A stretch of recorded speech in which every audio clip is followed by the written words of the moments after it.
নমস্কার। ঠাকুর শ্রী শ্রী রামকৃষ্ণ পরমহংসদেব এবং মা শারদার চরণে আমার সশ্রদ্ধ প্রণাম জানিয়ে ভিডিওটা শুরু করছি। আপনি প্রতিদিন নিয়ম করে জপ করতে বসছেন, ধ্যান করতে বসছেন। আপনি চান নিজেকে ভগবানের পায়ে অর্পণ করতে, নিজের মনে ভগবানের চিন্তা করতে। তাই আপনি মন দিয়ে জপ ধ্যান পুজো করতে বসেন, কিন্তু জপ শুরু করার কিছুক্ষণ পরেই মন চলে যায় অন্য রাজ্যে। কে কি বলেছে, কেন বলেছে, কি অপমান করেছে, দুঃখ বেদনাগুলো যেন সমস্ত কিছু আপনার মনের মধ্যে এসে ভিড় করে।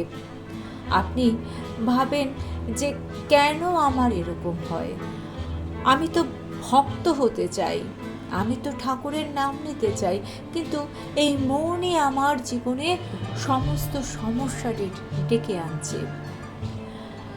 এই একই সমস্যায় সম্মুখীন যারা হয়েছেন তাদেরকে ঠাকুর কি বলেছিলেন, মা শারদা এই সমস্যার সমাধানের জন্য কি উপায় আমাদেরকে বলেছিলেন, এবং স্বামীজি কেন বলেছিলেন যে মনকে জোর করে নয়, মনকে উপচে আনতে হয়, সেটাই জানবো আজকের ভিডিওতে। আশা করছি আজকের ভিডিও থেকে আপনি আপনার মনের প্রশ্নের সমস্ত উত্তর পেয়ে যাবেন। তাহলে চলুন ভিডিওটা শুরু করি। প্রথমে আমাদের জানতে হবে যে মন চঞ্চল হয় কেন। আপনি কি একটা জিনিস লক্ষ্য করেছেন যে মন যখন চঞ্চল হচ্ছে তখন মনকে যদি আপনি জোর করে বেঁধে রাখতে চান, সেক্ষেত্রে কিন্তু মন আরও চঞ্চল হয়ে ওঠে। ঠাকুর শ্রী শ্রী রামকৃষ্ণ পরমহংসদেব মনকে তুলনা করেছেন হাওয়ার সঙ্গে। হাওয়াকে কি কখনো ধরে রাখা যায়? বাতাস বা হাওয়াকে যদি আমরা ধরার চেষ্টা করি, আমরা কি ধরতে পারি?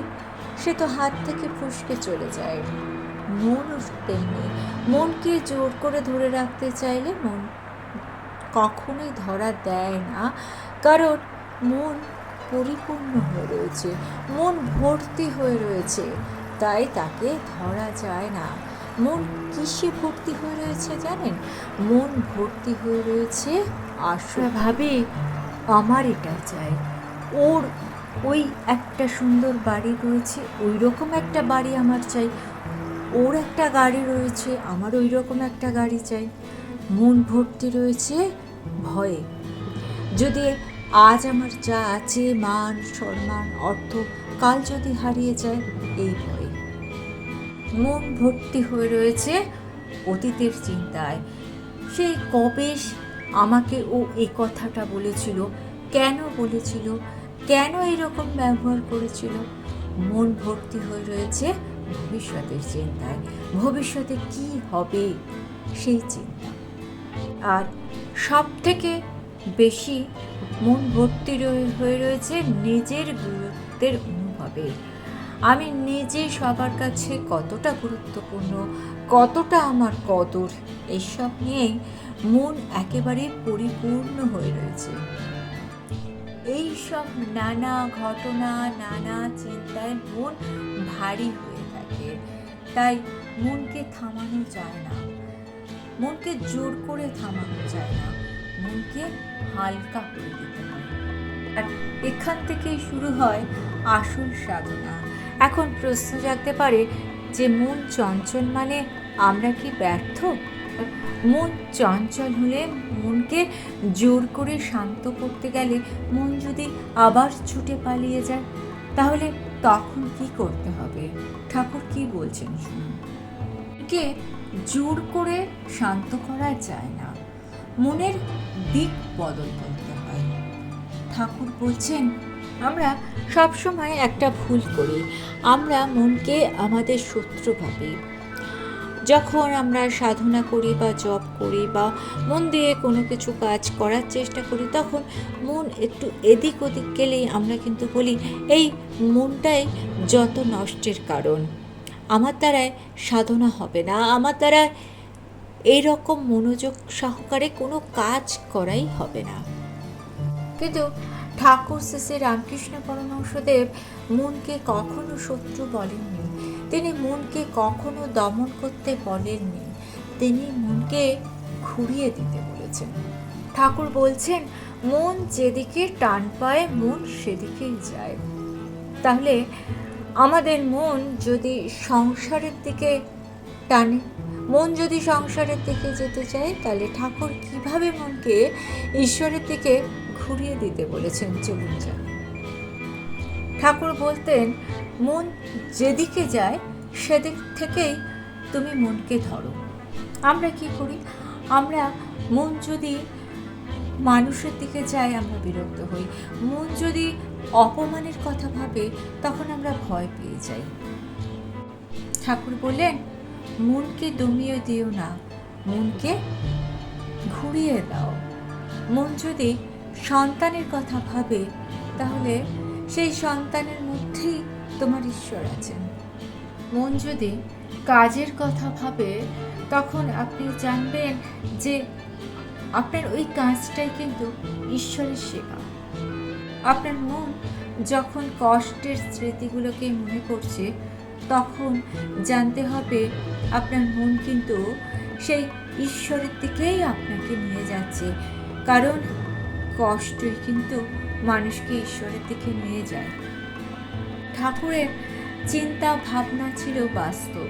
তিনি জানতেন মনকে থামানো যায় না, তাই মন যেদিকে যাচ্ছে সেদিকটাকেই তিনি সেতু বানিয়ে ফেললেন ঈশ্বরের দিকে যাওয়ার। ঠাকুর বলছেন, মন হচ্ছে নদীর মতো, তাকে বাঁধা যায় না, কিন্তু তাকে যদি ঘুরিয়ে দেওয়া যায় তাহলে সেই নদী ঘুরে ফিরে সাগরেই যাবে। ঠিক তেমনভাবে মনকে দমন নয়, মনকে ঈশ্বরমুখী করাই ঠাকুরের পথ। আর মনকে তিনি ঈশ্বরমুখী করছেন আমাদের সাংসারিক কাজের মধ্যে দিয়ে।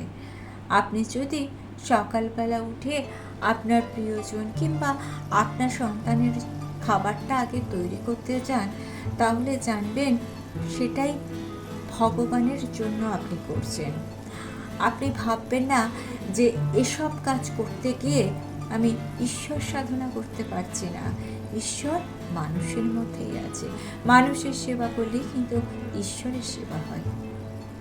এই সম্বন্ধে শ্রী শ্রী মা সারদা দেবী কি বলছেন চলুন জেনে নিই। মা মনকে তুলনা করছেন ছোট্ট একটা শিশুর সঙ্গে। মা বলছেন যে ছোট্ট একটা শিশু যখন হাঁটতে শেখে তখন সে হাঁটতে হাঁটতে পড়ে যায়, আবার ওঠে, আবার হাঁটে। তখন আপনি কি তাকে দূরে সরিয়ে দেবেন? আপনি কি তার প্রতি বিরক্ত হবেন? না, তাকে আপনি আবার তুলে ধরবেন।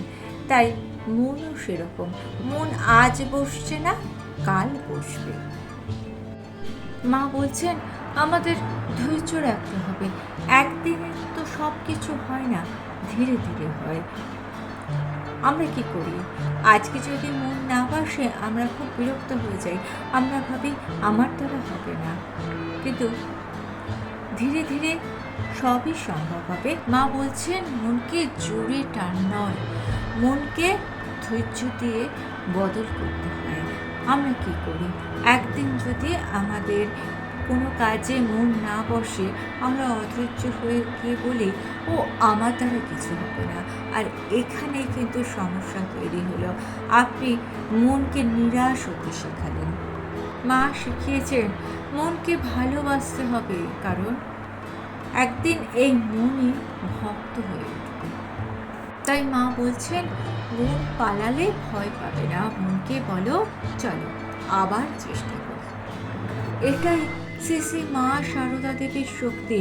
তিনি সাধনাকে কঠিন করে তোলেননি, তিনি সাধনাকে বাস্তবমুখী, তিনি সাধনাকে মমতাময়ী করে তুলেছেন। কিন্তু শুধু ধৈর্য থাকলে তো হবে না, মনকে শক্ত করতে হবে। আর সেই আগুনের শক্তি দিয়েছেন স্বামীজি। স্বামীজি বলতেন মনকে ফাঁকা রাখলে সে নিচের দিকে নামবে, মনকে উচ্চ চিন্তায় ভরাও।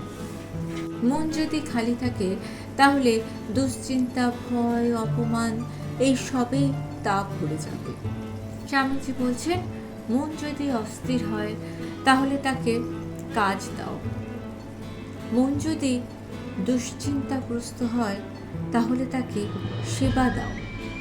স্বামীজি জানতেন মন হচ্ছে শক্তি।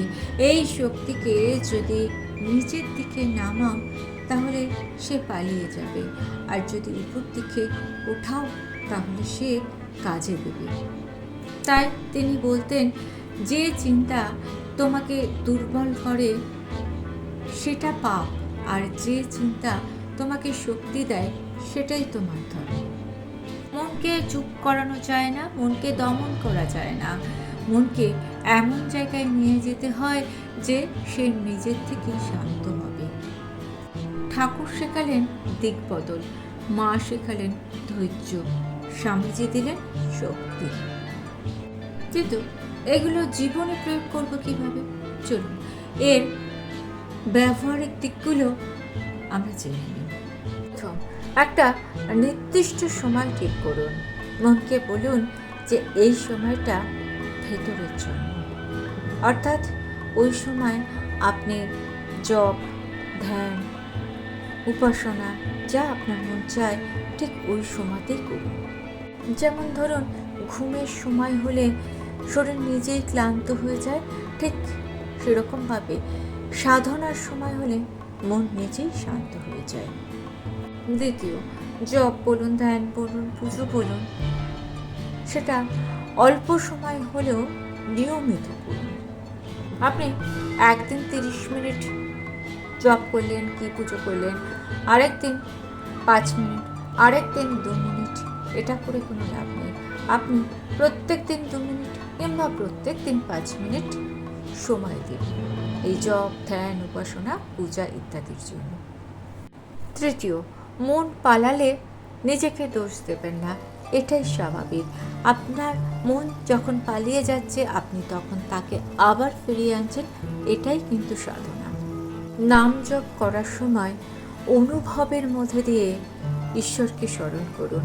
যেমন বিপদে পড়লে আমরা কারোকে ডাকি, ঠিক সেরকমভাবে শুধু ঠোঁট নড়ছে আর আপনার মনটা পড়ে রয়েছে অন্যদিকে, সেটা হবে না। আপনি হৃদয় দিয়ে, অন্তর দিয়ে ভগবানকে ডাকুন, দেখবেন ধীরে ধীরে আপনার মন স্থির হয়ে যাচ্ছে।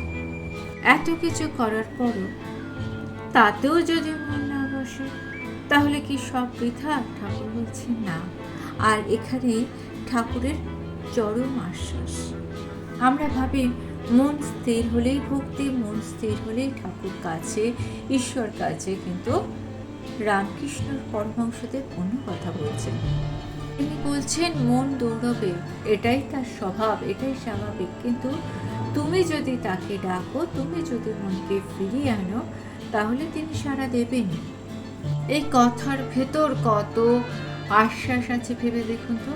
ঈশ্বর আমাদের মন দেখে আমাদের বিচার করেন না, তিনি দেখেন আমরা তাকে স্মরণ করছি কিনা। মন অস্থির, তা সত্ত্বেও আপনি তাকে ডাকছেন, তার মানে কিন্তু আপনার সাধনা চলছে। মন পালাচ্ছে কিন্তু আপনি তাকে আবার ফিরিয়ে আনছেন, তার মানে ঈশ্বরের সঙ্গে আপনার সম্পর্কটা কিন্তু বেঁচে আছে। সাধনা মানে মন পাথর হয়ে যাওয়া নয়, সাধনা মানে মন 1000 বার ছুটে পালালেও তাকে 1001 বার ফিরিয়ে আনা। এর মানে হচ্ছে আপনার মন হারেনি, আপনার মন লড়ছে, আর এটাই হচ্ছে আপনার মুক্তির প্রমাণ। আজকের ভিডিওতে মন চঞ্চল হলে আমরা কি করব জানলাম, ঠাকুর এবং মা আমাদের কি উপদেশ দিয়ে গেছেন তাই জানলাম। আপনার অনুভূতি কীরকম, আপনার এ সম্বন্ধে কীরকম অভিজ্ঞতা? আপনার মন কি বারে বারে ছুটে পালায়, না আপনি মনকে ধরে রাখতে চান? যদি বারে বারে ছুটে পালায় তাহলে অবশ্যই আজকের থেকে এটা নিয়ে আর মন খারাপ করবেন না। ঠাকুর ও মায়ের উপদেশ মেনে চলবেন। আর ভিডিওটা ভালো লেগে থাকলে চ্যানেলটিকে সাবস্ক্রাইব করে নিয়ে পাশে থাকা বেল আইকনটা প্রেস করে দিয়ে অল অপশনটা ক্লিক করে দেবেন। তাহলে যখনই নতুন কোনো ভিডিও আপলোড করব তার নোটিফিকেশন আপনাদের কাছে পৌঁছে যাবে। ঠাকুর ও মায়ের চরণে প্রণাম জানিয়ে আজকে এই পর্যন্তই। Thanks for watching.